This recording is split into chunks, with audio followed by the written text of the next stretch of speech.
بسم اللہ الرحمن الرحیم قل هو اللہ احد اللہ الصمد لم یلد ولم یولد ولم یکن له کفوا احد۔ اعوذ باللہ من الشیطان الرجیم، بسم اللہ الرحمن الرحیم۔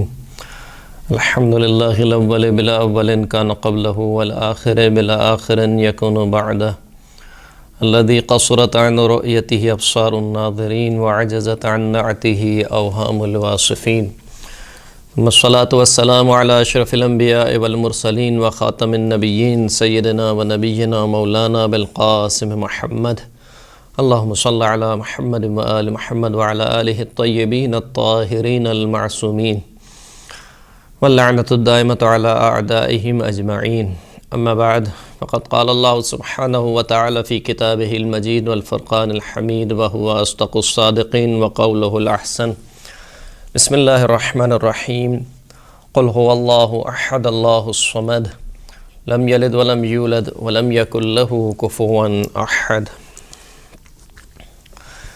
محترم سامعین کرام، سورہ مبارکہ سورہ اخلاص یا سورہ توحید قرآن مجید کی مختصر سوروں میں سے ایک سورہ ہے۔ سورہ توحید یا سورہ اخلاص کہ جس میں خداوند کریم نے اپنی مکمل توحید کو بیان کر دیا اور توحید کے ہر پہلو کو خداوند کریم نے اس مختصر سی سورہ میں بیان کر دیا۔ یہی وجہ ہے کہ روایات میں اس سورہ کو نسبت الرب کہا جاتا ہے۔ اس کے شان نزول میں کچھ روایت ملتی ہیں شیعہ سنی دونوں مصادر میں کہ کچھ یہودی رسول خدا صلی اللہ علیہ وآلہ وسلم کی خدمت میں حاضر ہوئے اور کہا کہ اپنے رب کی نسبت بیان کریں۔ نسبت یعنی اب یہاں پہ یا تو علماء کہتے ہیں کہ نسبت سے مراد یعنی اپنے رب کا حسب و نسب، اپنے جو نسب بیان کریں، یا پھر نسبت سے مراد یہاں پہ اپنے رب کی صفات بیان کریں۔ 3 دن تک وہ یہودی رسول خدا سے اس بات کا تقاضا کرتے رہے، رسول خدا خاموش رہے، یہاں تک کہ تیسرے دن یہ سورہ مبارکہ اخلاص رسول خدا پر نازل ہوئی، جس کو نسبت الرب کہا جاتا ہے۔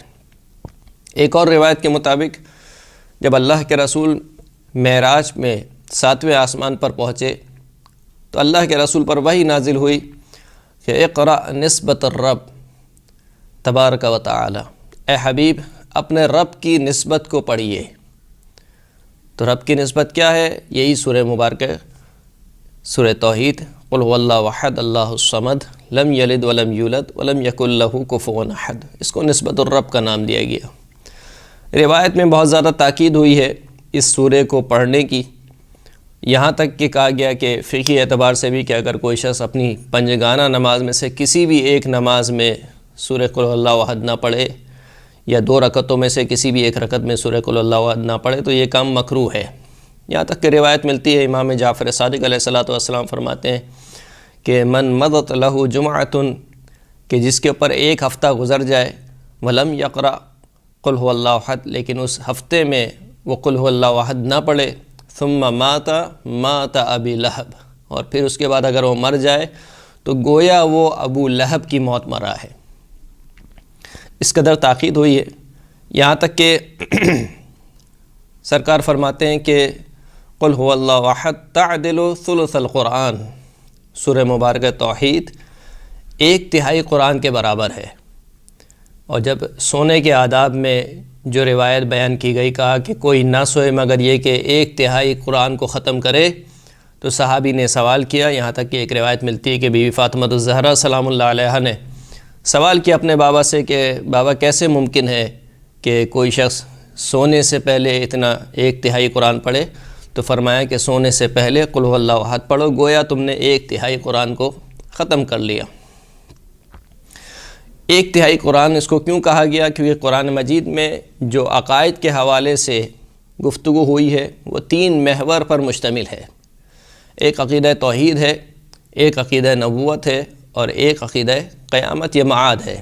کیونکہ یہ سورہ توحید ہے، مکمل توحید اس میں بیان ہو گئی، تو گویا ایسے ہے کہ 1/3 قرآن مکمل ہو گیا۔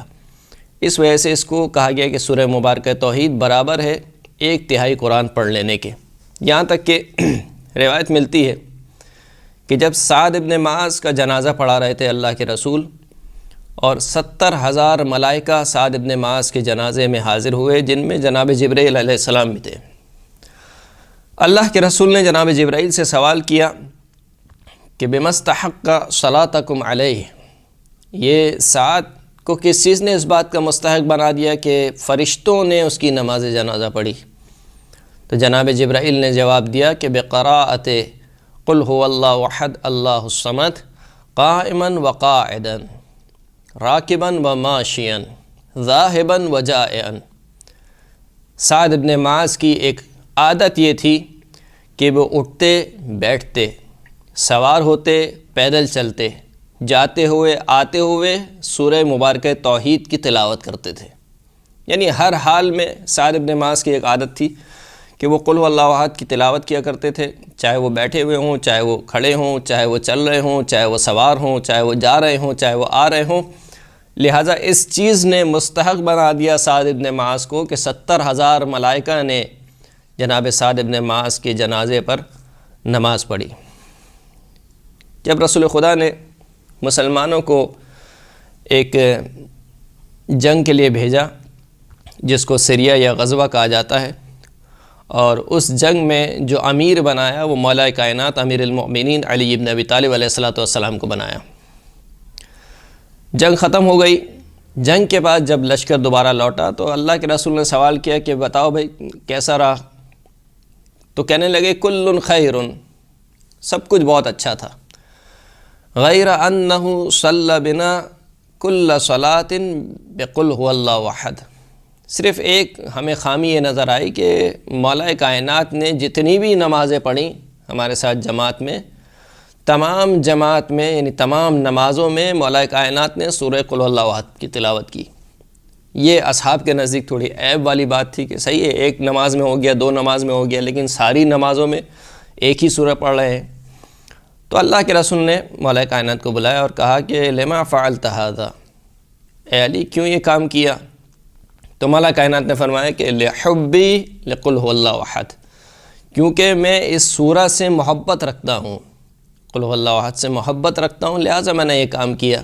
اللہ کے رسول نے جواب دیا کہ فما احببتها حتی احبک اللہ، اے علی تو قل هو اللہ احد سے محبت نہیں رکھتا مگر اس وجہ سے کہ اللہ تجھ سے محبت رکھتا ہے، اس وجہ سے تو سورہ قل اللہ احد سے محبت رکھتا ہے۔ اور شاید یہی وجہ ہے کہ سرکار فرماتے ہیں کہ یا علی مثلک فی ھذہ امتی مثل قل هو اللہ احد، اے علی تیری مثال میری امت میں قل هو اللہ احد کی طرح ہے۔ کیا مطلب قل هو اللہ احد کی طرح ہے؟ فمن احبک بقلبہ فکأنما قرأ ثلث القرآن، بس جو تجھ سے اپنے دل میں محبت رکھے گویا اس نے 1/3 قرآن ختم کیا۔ ومن احبک بقلبہ واعانک بلسانہ فکأنما قرأ ثلثی القرآن، بس جو شخص تیرے دل سے تجھ سے محبت رکھے اور اپنی زبان سے تیری نصرت کرے، تیری مدد کرے، گویا اس نے 2/3 قرآن ختم کیا۔ ومن احبک بقلبہ واعانک بلسانہ ونصرک بیدہ فکأنما قرأ القرآن کلہ، جو شخص دل میں تیری محبت رکھے، زبان سے تیری مدد کرے اور اعضاء و جوارح سے تیرا دفاع کرے، تیری نصرت کرے، گویا ایسے ہے کہ اس نے پورا کا پورا قرآن ختم کر لیا۔